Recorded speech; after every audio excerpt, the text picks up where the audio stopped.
Alors nous accueillons d'abord à ma droite André Meyassou, qui est avocat spécialisé sur les technologies, les nouvelles technologies et notamment le big data, la gestion des données. À ma gauche, Marie Audofort, qui est responsable de la formation centrale exécutive. Et Arnaud Aumonier, tout au bout, qui est directeur du développement international chez Bull. Alors aujourd'hui, nous allons parler des enjeux et des opportunités du big data pour le citoyen. Donc un sujet assez particulier. Je vais laisser tout d'abord Marie-Aude nous présenter un peu la formation centrale exécutive et nous expliquer le choix qu'elle a fait de cette table ronde et de ce sujet. Merci. Merci. Juste petite précision, je suis responsable de la formation Big Data à Centrale Paris Executive Education et non pas responsable de toute la formation en continu. Donc on a monté une formation assez originale sur les Big Data qui mélange à la fois les aspects managériaux qui sont extrêmement importants et puis des aspects purement techniques. Donc on aborde aussi bien les enjeux, la stratégie d'entreprise, les aspects juridiques que le management de projet Big Data, et puis des aspects vraiment très techniques sur le stockage, la distribution des données et l'analyse des données. Et donc c'est une formation de 20 jours certifiante qui peut être décomposée en 2 sous-certificats. L'un non technique qui aborde vraiment les enjeux, la stratégie, les aspects juridiques, et l'autre qui aborde vraiment les aspects techniques, y compris le cadrage et management de projet. Alors pourquoi cette table ronde ? D'une part parce qu'on a un volume de données stockées qui est de plus en plus important, mais également des données disponibles à travers les données ouvertes, les objets connectés, etc., qui impactent tous les pans de la société, qui font déjà un peu partie de notre quotidien, et qui font de plus en plus partie de notre quotidien, avec les opportunités et les risques induits justement par l'analyse de ces données massives. Donc ça nous a semblé intéressant d'organiser une table ronde sur ce sujet particulier. Alors merci pour cette présentation. Alors aujourd'hui, on va parler des opportunités et des risques, des enjeux pour le citoyen. Ma première question va être assez générale et va porter justement sur les opportunités du big data pour le citoyen aujourd'hui. Est-ce que vous pourriez nous dire, selon vous, quelles sont les principales opportunités ? Oui, alors bonjour à tous. Donc précision également pour ce qui me concerne, je suis responsable du développement international au niveau business et partenariat pour une gamme de serveurs chez Bull. Créé, conçu par Bull entièrement, une gamme de serveurs basée sur des processeurs Intel et qui est aujourd'hui le serveur le plus puissant au monde. L'un des enjeux qu'adresse ce serveur, c'est justement le big data et notamment sous l'aspect analyse en temps réel. D'accord ? Bull est une société qui est un acteur majeur de la donnée, qui l'a toujours été à travers de longues années d'expérience. Aujourd'hui, on peut résumer la stratégie de Bull à une phrase, c'est d'être le partenaire de confiance de nos clients sur la donnée d'entreprise. Dans confiance, il y a évidemment les aspects de fiabilité, de crédibilité par rapport aux projets et au choix des projets pour nos clients, mais il y a également les aspects sécurité, voire confidentialité. D'accord ? On a par exemple chez Bull un projet commun, enfin une entreprise commune qui s'appelle Numergy, qui est dont Bull est actionnaire, et également SFR, et qui a pour mission d'apporter au marché français et au marché européen au sens large un cloud souverain, par opposition aux clouds majoritaires qui sont proposés aujourd'hui, qui sont hébergés aux États-Unis sous juridiction américaine. D'accord ? Ça, c'est un sujet qui touche forcément les citoyens, on pourra en discuter. Bull est aujourd'hui une société qui rejoint le groupe Atos, d'accord ? Une société aujourd'hui de 10 000 personnes, on rejoint une société qui fait à peu près 80 000 personnes. Et ce qui est intéressant de noter, c'est que l'arrivée de Bull va créer en termes d'organisation une nouvelle entité au sein d'Atos qui va s'appeler Big Data Sécurité. D'accord ? Donc on est vraiment dans la notion de lier les deux éléments entre eux. Bull est un acteur, un spécialiste, un expert dans le domaine du big data, mais un expert également dans le domaine de la sécurité. Voilà. On ne dissocie plus les deux, et cette nouvelle entité va s'appeler donc BDS. Voilà, donc ça c'est pour dresser un peu le tableau. Du point de vue des usages, hein, puisque c'était la question, il y a peut-être 3 usages qui me viennent à l'esprit et qui touchent de près le citoyen. Le premier, c'est tout ce qu'on appelle Smart Cities. Alors, Smart Cities, ça couvre vraiment des notions très vastes.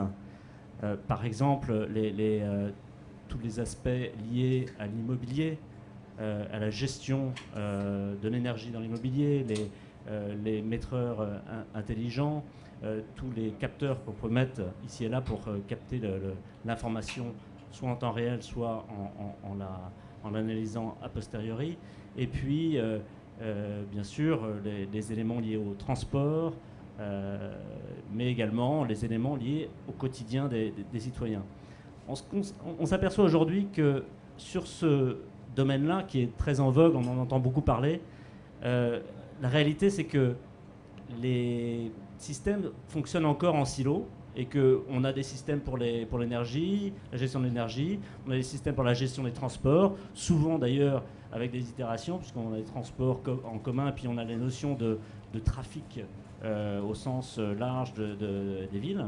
Tout ça fonctionne en silo. Et en fait, il y a un vrai besoin de convergence et de mutualisation des données. Puisque ce qui va intéresser le citoyen, ce n'est pas d'aller précisément d'avoir à chercher l'information, mais c'est de pouvoir accéder à l'information de manière assez intuitive pour que son quotidien en soit transformé. D'accord ? Donc les applications, elles sont variées. Ça va d'une meilleure gestion de l'urbanisme à une meilleure gestion de son quotidien en termes de transport, que ce soit en préparation de son temps de transport, mais également en temps réel. Hein. Une autre notion de cas d'usage qui est intéressante à mon avis, c'est le domaine de la santé. Alors le domaine de la santé, l'enjeu c'est de mieux connaître les patients finalement pour la médecine, hein, de mieux connaître la réalité de son patient. On parle beaucoup de médecine de précision, de médecine personnalisée. Une des notions qui est intéressante et qui participe à la démocratisation de l'information, c'est l'étude du génome humain. Et ça, ce sont des milliards d'informations à traiter et à analyser. D'accord ? Aujourd'hui, avec ce qu'on appelle le HPC, le High Performance Computing, donc les supercalculateurs qui réalisent des millions de calculs, des millions de milliards de calculs par seconde, permettent justement d'arriver à un séquençage beaucoup plus rapide du génome et donc de participer à la généralisation de ces systèmes au sein de l'hôpital. D'accord ? Donc ça, c'est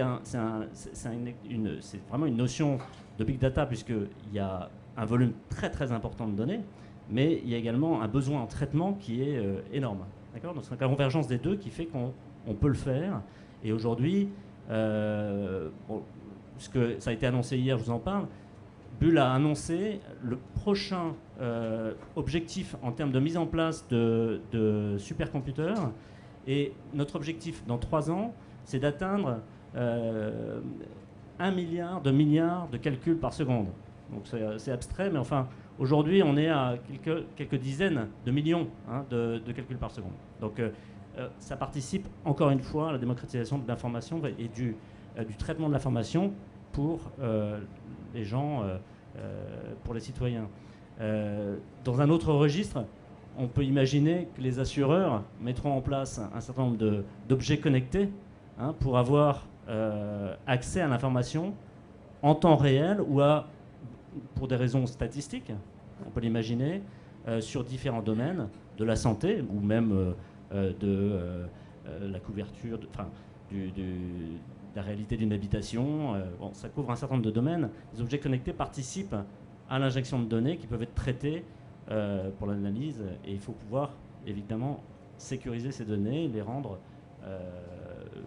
accessible à ceux qui en ont besoin et pas à d'autres.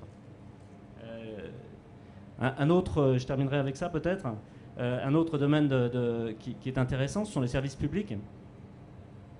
On a mis en place un système de détection de fraude au Pôle emploi en temps réel qui permet à n'importe quel agent du Pôle emploi, lorsqu'il a une personne en face de lui qui lui décrit sa situation, de pouvoir analyser en temps réel son profil en fonction des informations et de croiser les informations qui lui sont données et la réalité de ce qu'on trouve dans les bases de données. D'accord ?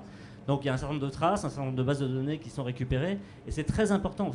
C'est pas l'idée de flicage. Genre le côté fraude est un peu abrupt, mais la réalité c'est de créer une confiance avec le citoyen. Le citoyen qui vient, qui reçoit ce service, l'ayant droit, puisse avoir confiance dans le système et qu'il se sente valorisé par rapport à ce système. Donc ça participe à ça. Voilà. Merci pour cette explication détaillée. Aujourd'hui, on a beaucoup de data scientists, de gens qui s'intéressent à la data et qui sont présents parmi le public et qui voudraient savoir justement, aujourd'hui, demain, si je travaille dans le domaine du big data, concrètement, sur quel projet je vais pouvoir travailler, quels vont être des exemples vraiment très appliqués que je vais pouvoir traiter. Peut-être Marie-Aude. Alors en fait, si on reprend les cas d'usage de manière générale, on pourrait les décomposer en 3 parties différentes. Une partie qui consisterait à améliorer et simplifier les services et les processus. Donc là-dedans, on trouve des applications, notamment sur l'éducation en ligne, comment s'adapter au comportement des apprenants et améliorer le processus. On peut retrouver des cas d'usage dans les transports, comment modéliser les déplacements de population pour améliorer justement ces services. On peut en trouver bien sûr dans l'amélioration des services publics et la gestion de la transparence aussi vis-à-vis du citoyen, comment analyser tous les médias, tout ce qui provient des médias sociaux justement pour cet aspect transparence, permettre aux citoyens de s'exprimer. La logistique aussi, il y a des cas d'usage sur tout ce qui est aide aux populations en cas de sinistre, de désastre. On l'a vu en Haïti, on l'a vu dans pas mal d'événements où les réseaux sociaux ont été fortement utilisés justement pour aider à dispatcher l'aide. La deuxième partie, ça serait plutôt autour de l'amélioration, la rationalisation des processus, l'aide à la décision et tout ce qui est un peu maîtrise des coûts, notamment des coûts énergétiques. Et là, on retrouve des applications en détection de fraude, comme on vient de le voir. On retrouve des applications aussi sur tout ce qui est énergie, développement durable, etc. Et la dernière catégorie qu'on pourrait définir, c'est tout ce qui est prévention et prédiction. Et on retrouve là des applications dans le domaine de la santé et de la sécurité publique. Donc si on peut donner un petit exemple, après l'attaque du marathon de Boston, le FBI a réussi en 24 heures à collecter 10 téraoctets de données. Et donc ces données provenaient de conversations téléphoniques, textos, réservation d'hôtels, réservation d'avions, location de voitures, données financières, photos, vidéosurveillance, etc.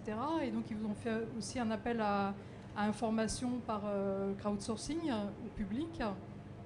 Et donc ils ont matché tout ce qui a été trouvé avec une base de données d'un demi-million de terroristes potentiels. Et donc 4 jours après, on avait les vidéos des suspects. Donc vraiment des applications de traitement de données massives extrêmement intéressantes. Si on prend le domaine de la santé, il y a une étude importante qui a été menée à l'INSERM sur l'épilepsie. Donc ça fait plusieurs années, ils ont mis plusieurs années à mettre en place un projet. Donc il y a des progrès incroyables au niveau imagerie médicale. Mais ce qui est important, c'est d'essayer de détecter les signaux qui sont les plus intéressants, les plus pertinents à partir de tous ces capteurs. Et donc ça nécessite de traiter des très très gros volumes de données et ça permet d'adapter les traitements et d'améliorer les traitements sur une maladie qui est quand même encore assez mal connue et assez maltraités également. Et donc en fait, ils ont mis en place ce projet-là. Ça a duré 2 ans pour le mettre en place. Et ils sont passés d'un temps de calcul de 200 heures à 3 ou 4 heures pour avoir un dossier médical correct et pertinent. Donc voilà, c'est des exemples de cas d'usage des big data.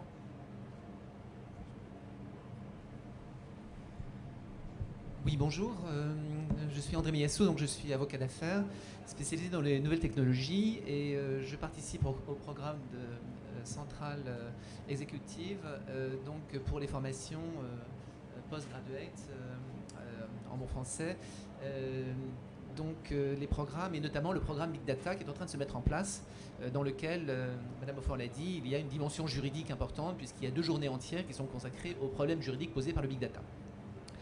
Je suis par ailleurs président de l'Association française de droit de l'informatique et on est un forum, on fait 10 à 12 événements par an où on traite tous ces sujets. Donc on a fait une journée entière sur les problèmes juridiques du Big Data, on fait la semaine prochaine la e-réputation, donc qu'est-ce que c'est que les données personnelles, et on a fait 3 ou 4 sujets sur justement la réglementation sur les données personnelles. Alors, le Big Data, je pense qu'on est face à un problème difficile à résoudre qui est un problème sociétal, et si c'est sociétal, ça implique toutes les dimensions techniques, de progrès, mais également comment est-ce qu'on encadre tout cela. Big Data, c'est l'accumulation massive de données. Il n'y a pas de réglementation sur la donnée à proprement parler. En revanche, merci. En revanche, il y a une réglementation extrêmement stricte sur les données personnelles. Que ce soit en France, la France était en 1978 l'un des premiers pays à se doter d'une législation avec la loi informatique et liberté qui a créé la CNIL.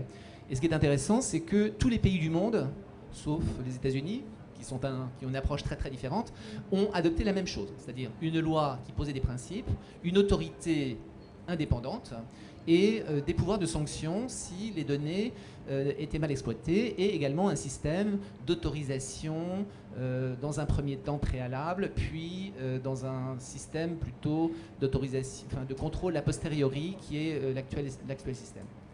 Donc, le problème sociétal qu'on a, c'est que c'est absolument fascinant, j'écoute ce qui est dit, on a des perspectives inouïes, l'or noir, le fuel de l'économie du futur, avec sans doute un passage technologique de l'humanité vers quelque chose de nouveau où la quantité de données, bon, bref, tout ce que vous savez certainement si vous êtes dans cette salle. Et d'un autre côté, on a quand même une inquiétude légitime, qui est l'inquiétude des juristes, qui ne doivent pas être perçus comme des empêcheurs de tourner en rond, mais qui s'interrogent quand même en disant quel est le problème posé par cette accumulation de données et par l'usage qui peut en être fait. Donc, Big Data, la donnée, a priori, il n'y a pas véritablement de réglementation, il n'y a pas véritablement de règles. Par contre, sur une partie de ces données, plus ou moins grande, il y a des données personnelles. Dès lors que des données sont rattachées à la personne, elles sont protégées de manière assez forte. Et le grand sujet actuel de la communauté juridique, c'est le fameux règlement général de l'Union européenne qui est en chantier depuis 2012 et qui doit sortir d'année en année depuis cette date. Alors, avant de parler en quelques mots, parce que c'est un grand sujet du règlement général, je voudrais simplement vous dire, qu'est-ce que la donnée ? Les juristes essayent de définir d'abord pour faire rentrer dans des catégories. Et quand on est dans une catégorie, il y a des conséquences juridiques qui se posent. En première année de droit, on dit le droit, c'est de mettre des tissus dans des tiroirs. Parce qu'une fois qu'on est dans le tiroir, il y a un certain nombre de règles qui s'appliquent. Qu'est-ce que la donnée ?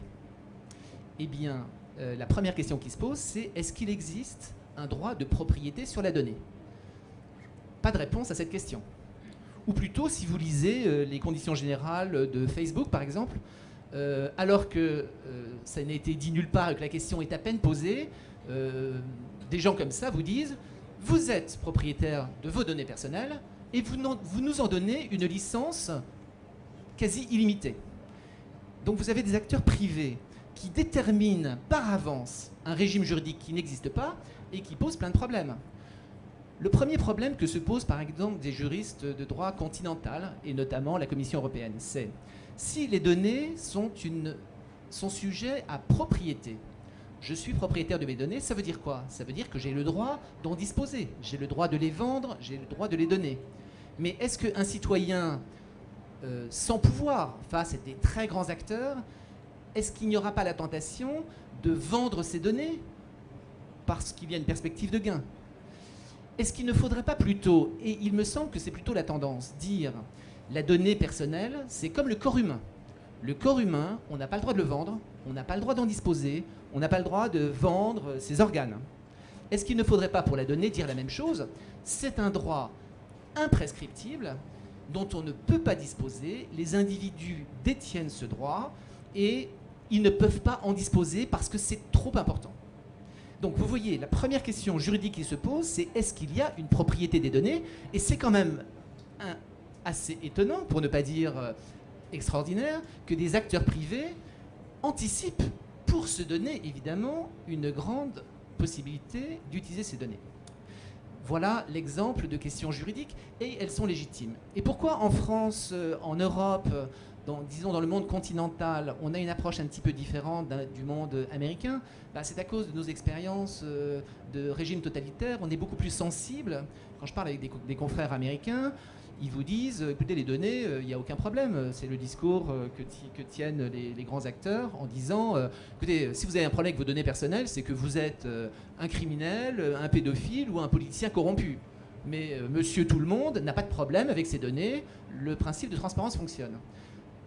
C'est effectivement l'approche anglo-saxonne. C'est beaucoup l'approche de gens qui convoitent vos données. Et en Europe, on est très attentif à cela. On ne veut pas qu'il y ait une exploitation des données qui puisse se retourner contre le citoyen. Le règlement général de l'Union européenne, un petit mot là-dessus parce que c'est important.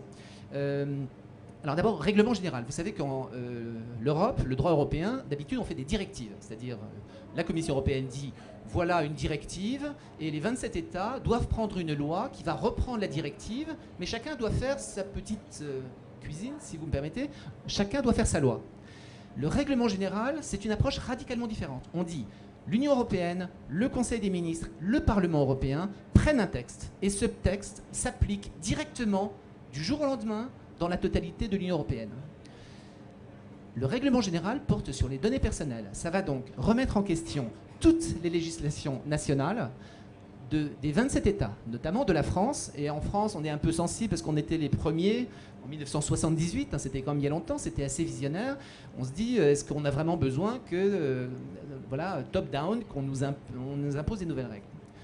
D'autant que ce règlement général est un facteur de dissension absolument considérable. Le premier projet est sorti en mars 2012, donc un texte qui était prêt à être adopté. Ce texte a fait l'objet de plus de 4000 amendements et d'une activité de lobby absolument extraordinaire. Et 4000 amendements, pour vous donner un ordre de grandeur, c'est le nombre d'amendements dans l'histoire de la politique agricole commune. C'est-à-dire le texte le plus controversé de toute l'histoire de l'Europe, la politique agricole commune, avec les difficultés d'approche que nous avons. Pour le règlement général sur les données personnelles, c'est la même chose. Depuis 2012, on vous dit ça va sortir fin d'année. Allez, 2012, on n'y est pas arrivé. 2013, ça va sortir. Et finalement, en mars 2014, le Parlement européen, qui, comme chacun sait, s'est dissous à cause des élections qui ont renouvelé, n'a pas réussi, à cause du lobby, à faire passer le règlement général qui était depuis 2 ans en discussion. Qu'est-ce qu'a fait le Parlement quelques jours avant de se dissoudre? Ils ont pris une recommandation en disant « Nous, Parlement européen sortant, nous voulons ce règlement, il faut le prendre et il devra être pris ». L'actuel président du G29, c'est-à-dire le groupe de l'article 29, c'est la présidente française de la CNIL. C'est la France, donc, qui est très attentive à la protection des données, qui préside le groupe européen. On nous dit le règlement va sortir sans doute fin 2015, et je pense qu'il va sortir. La tendance de ce règlement, c'est de dire les données personnelles, c'est un domaine, c'est un sujet absolument fondamental. La protection du citoyen passe par là. Il ne faut surtout pas laisser filer cela. Et pour vous donner un aperçu, aujourd'hui, les CNIL, la Commission nationale informatique et liberté en France, et l'équivalent dans les 26 autres pays, ont le pouvoir de prendre des sanctions contre des gens qui utilisent mal les données. Mais ce pouvoir de sanction a été complètement éludé pendant des années. On disait, oui, non, c'est plutôt un objectif pédagogique. Mais il y a quand même des pouvoirs, y compris de droit pénal. On peut rendre des sanctions. Ça n'a quasiment jamais été utilisé. Et quand c'est utilisé, c'est pour des montants de quelques dizaines de milliers d'euros, c'est-à-dire des montants ridicules au regard des enjeux du big data. Le règlement général de l'Union européenne, en 2012, a dit les sanctions pourront aller jusqu'à 1 million d'euros ou 2% du chiffre d'affaires mondial des entreprises. Et dans la recommandation du Parlement de mars 2014, on a dit 100 millions d'euros, 5% du chiffre d'affaires mondial des entreprises. Voilà les sanctions si on utilise mal les données. Et le règlement reprend tout un tas de dispositions qui sont très contraignantes, comme le droit à l'effacement des données, comment on peut les stocker, quels sont les droits du citoyen.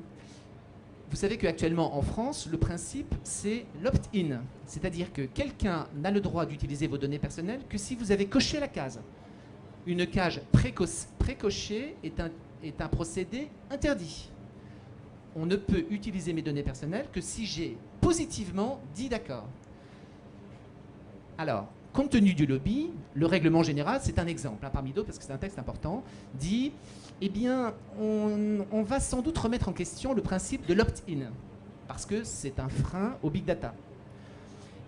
Et on va le remplacer par quoi? On va le remplacer par quelque chose qui a fait se dresser les cheveux sur la tête de toute la communauté juridique. On a dit, on va introduire une notion d'intérêt légitime. C'est-à-dire que si on a un intérêt légitime à collecter vos données personnelles, eh bien, on peut le faire. Mais qu'est-ce que c'est qu'un intérêt légitime? Personne ne le sait. Gagner de l'argent est quelquefois, juridiquement, un intérêt légitime. Donc, où ça va? Et voilà le genre de questions qui se posent actuellement. Tiens. Et je terminerai en disant que vous savez qu'il y a ce fameux traité de libre-échange qui est en discussion entre l'Union européenne et les États-Unis. Le principal obstacle à l'adoption de ce traité, c'est le règlement général, parce que les États-Unis ne veulent pas en entendre parler. Et dans les lobbies des entreprises américaines sont extrêmement actifs à Bruxelles pour essayer de contrer l'adoption de règles qui entraveraient, disent ces entreprises, le développement du big data. Donc aujourd'hui, et je termine là-dessus, excusez-moi, je suis un petit peu long, aujourd'hui, on a véritablement un débat sociétal. Est-ce qu'on laisse les entreprises utiliser, exploiter le big data, y compris les données personnelles, ou est-ce qu'on reste sur notre vision européenne qui est de dire les données personnelles, c'est trop important, c'est sacré, ça doit être protégé. Et je vous donnerai un tout dernier exemple, parce qu'il fallait donner des exemples. Il y a 15 jours, il y avait l'association américaine de droit de l'informatique qui faisait son congrès européen à Paris. Et je présidais la table Big Data. Alors on n'avait pas appelé ça Big Data, on avait appelé ça la valeur ajoutée des données, pour être consensuel.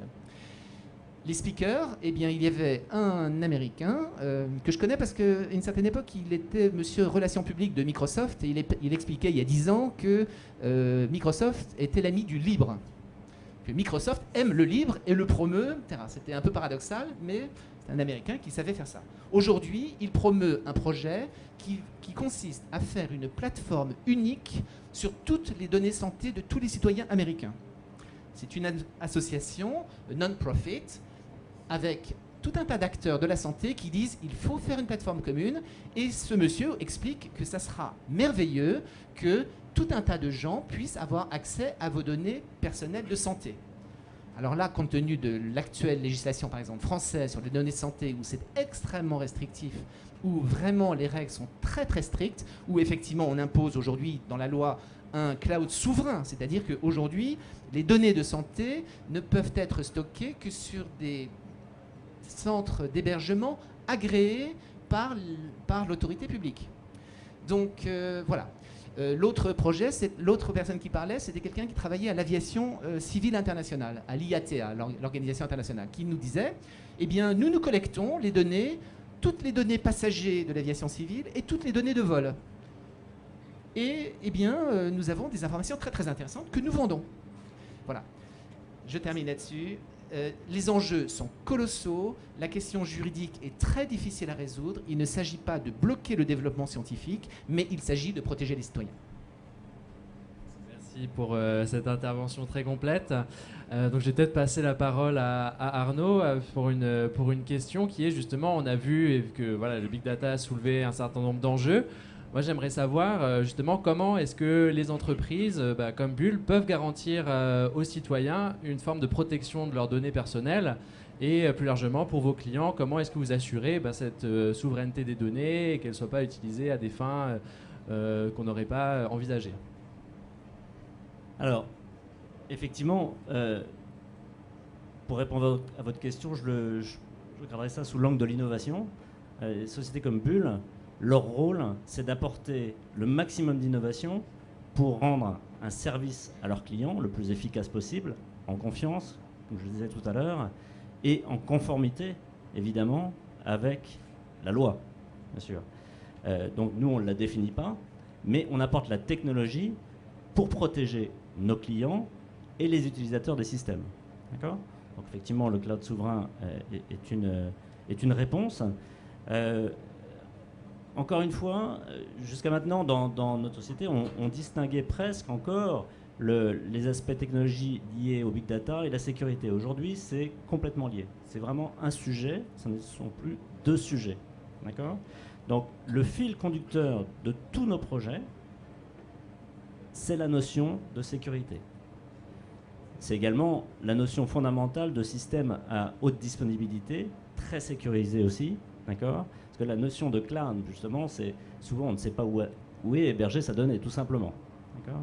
Donc, nous, on a tendance à penser que ce n'est pas forcément l'évolution naturelle pour des sujets sensibles comme la santé. Il va falloir héberger sur des... de plus en plus, on le fait, on héberge des données sur des plateformes sécurisées, on sait où elles sont, et on peut contrôler et apporter cette sécurité aux gens qui l'utilisent, que ce soit les patients, que ce soit le corps médical. On est vraiment dans l'innovation technologique pour répondre à ces besoins-là, en termes d'efficacité. Donc en apportant des systèmes qui peuvent analyser l'information a posteriori, donc l'information dite stockée, mais également en temps réel, parce que là, de plus en plus, il y a une accélération de l'analyse de la donnée avant même qu'elle soit analysée. Donc on peut imaginer le danger que ça suscite. On ne contrôle plus.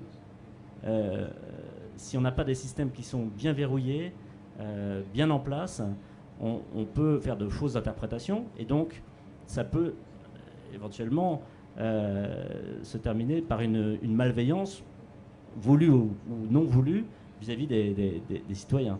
D'accord ? Donc, l'innovation, c'est fondamental.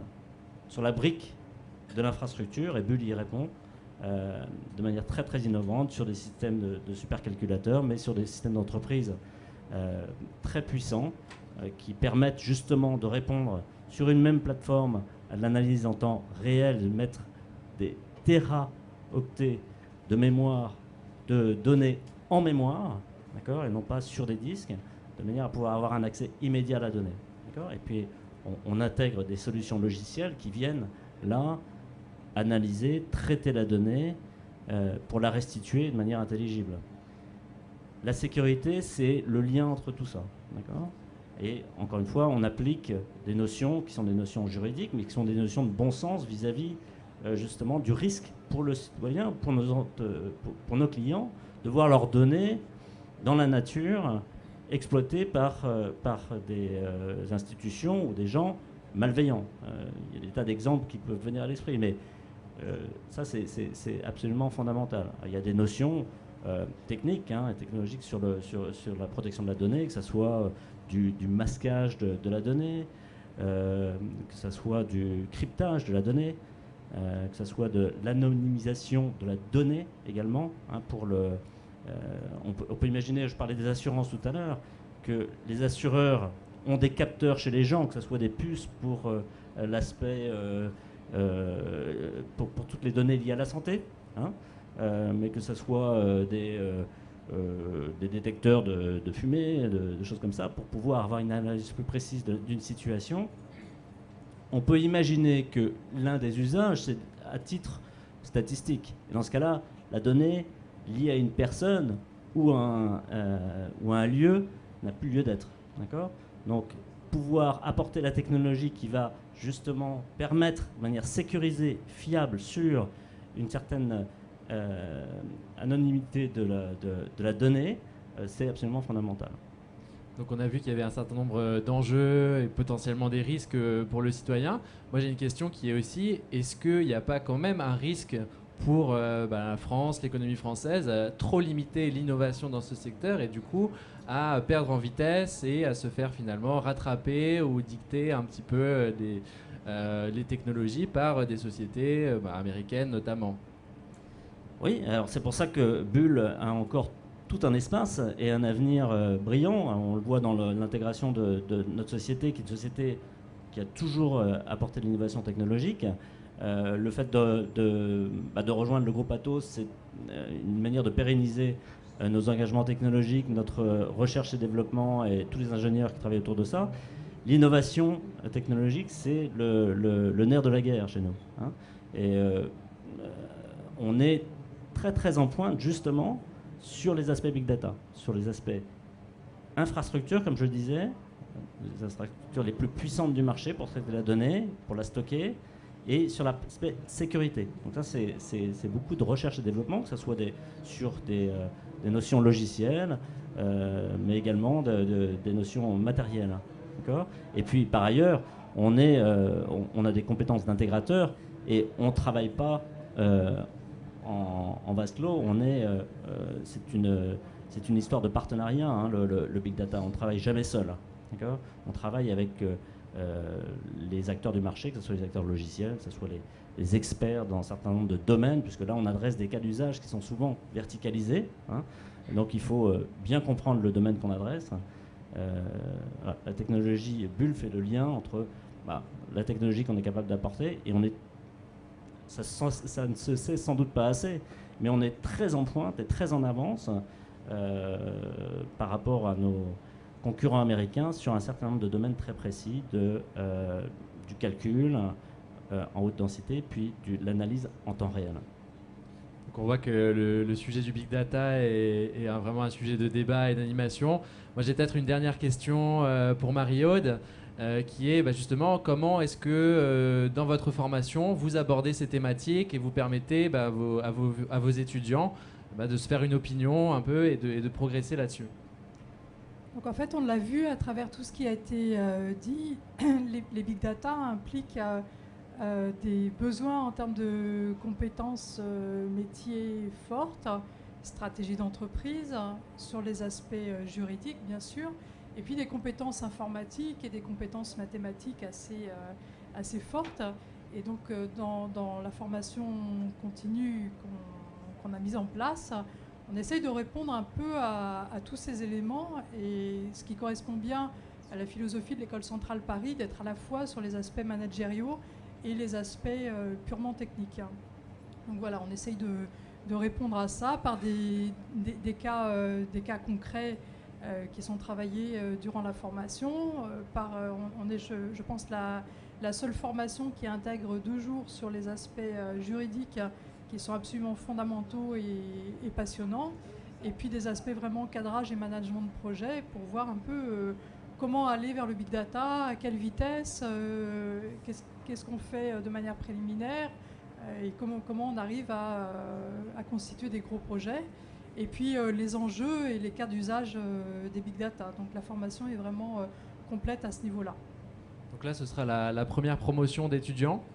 Alors en fait, c'est une formation qui va ouvrir au mois de juin prochain, qui dure 20 jours, répartis sur 6 mois, et donc qui sont destinés à des professionnels.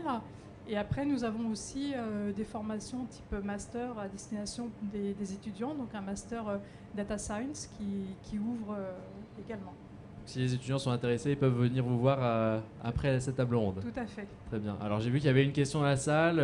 On va peut-être prendre juste 5 minutes parce qu'on va enchaîner tout de suite après. Très rapide. C'est par rapport à la localisation des données.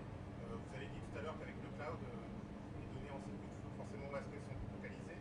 D'abord, de quelle nationalité c'est Bull aujourd'hui? Est-ce que c'est sous législation américaine ou française?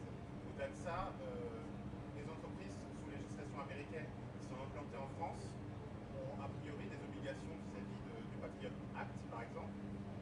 Comment ça se passe? Est-ce que là, ce serait plutôt juriste, comment ça se passe par rapport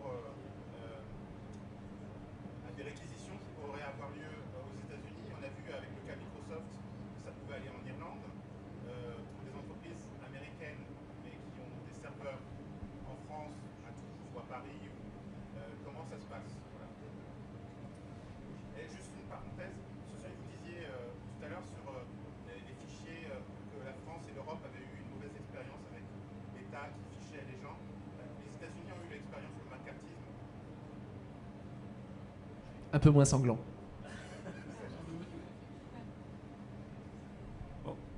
C'est essentiellement une réponse juridique, hein, je pense qu'il faut apporter à cette question. Mais pour ce qui est de Bull, donc on a créé une société avec SFR qui s'appelle Numergy, d'accord, pour répondre justement à cette notion de cloud souverain. Puisque avant la mise en place de ce type de cloud, la donnée était soumise finalement à la législation, et je parle sous votre autorité, mais à une juridiction qui n'était pas contrôlée forcément. C'était beaucoup plus vague. Là, le fait que ça soit installé sur nos serveurs qui se trouvent en France ou en Europe, mais qui tombent sous la juridiction européenne, on assure une garantie à nos clients que justement le Patriot Act, qui est une notion américaine, qui permet à n'importe quel, à l'État américain d'avoir accès à vos données sans même vous prévenir, je pense, que ça ne puisse pas se passer. Oui, juste un petit mot pour répondre à votre question. Patriot Act, bon, les États-Unis, quelque part, ils viennent et ils font des choses et tout le monde les regarde et dit que c'est horrible. Donc Patriot Act, effectivement, oblige n'importe quelle entreprise américaine à ouvrir ses trésors, y compris la donnée, sur réquisition d'une administration, sans forcément contrôle judiciaire, quoique ça se discute aux États-Unis. En Europe, on a hurlé en disant que c'est horrible. Vous savez peut-être qu'à la fin de l'année 2013, en décembre 2013, il y a eu ce qu'on a appelé la loi de programmation militaire. Et dans la loi de programmation militaire, donc on peut imaginer ce que c'est que cette loi qui programme les dépenses militaires, il y avait quelques articles qui ont été introduits qui permettaient en fait à l'autorité publique de récupérer les données auprès de tous les acteurs sans contrôle judiciaire. Et la CNIL, qui protège les données personnelles, n'a même pas été consultée quand cette loi a été mise en œuvre. Donc, effectivement, aujourd'hui, les impératifs de sécurité prévalent et il y a des lois qui permettent, donc toutes les discussions, vous savez, sur l'accès aux FADET, voilà. Aujourd'hui, l'État français a le droit, au terme d'une loi démocratiquement votée, bon, certes à 3h du matin pendant les vacances de Noël, mais il y a une loi qui permet aujourd'hui de récupérer ces données. Donc, souverain, oui, c'est très important, me semble-t-il, vous l'avez dit, pour échapper voilà, au backdoor ou à la coopération des entreprises américaines qui livrent des données qui seraient stockées sur le territoire des États-Unis. C'est très important. Maintenant, juridiquement, c'est un vrai débat social. Est-ce qu'à cause du terrorisme et du cybercrime, est-ce qu'il faut donner les moyens à l'État, aux services secrets de police de se défendre? Est-ce que pour autant, il faut faire courir un risque aux citoyens que des données soient atteintes? Aujourd'hui, on n'a pas résolu ce problème. C'est un problème permanent du droit qui est de définir les libertés publiques du citoyen par rapport aux impératifs étatiques. Et aujourd'hui, on est là, et la tendance, à mon avis, ne va pas dans un sens complètement démocratique, parce que on a tendance aujourd'hui, et l'exemple que je vous ai donné de la loi de programmation militaire, qui est un exemple tout récent, on a tendance à privilégier les impératifs de sécurité sur les droits des citoyens. Très bien, merci pour cette réponse. Donc Romain Lacombe vient d'arriver, donc je vais l'inviter à venir sur scène pour son intervention. Merci à nos intervenants, je pense qu'on peut les applaudir.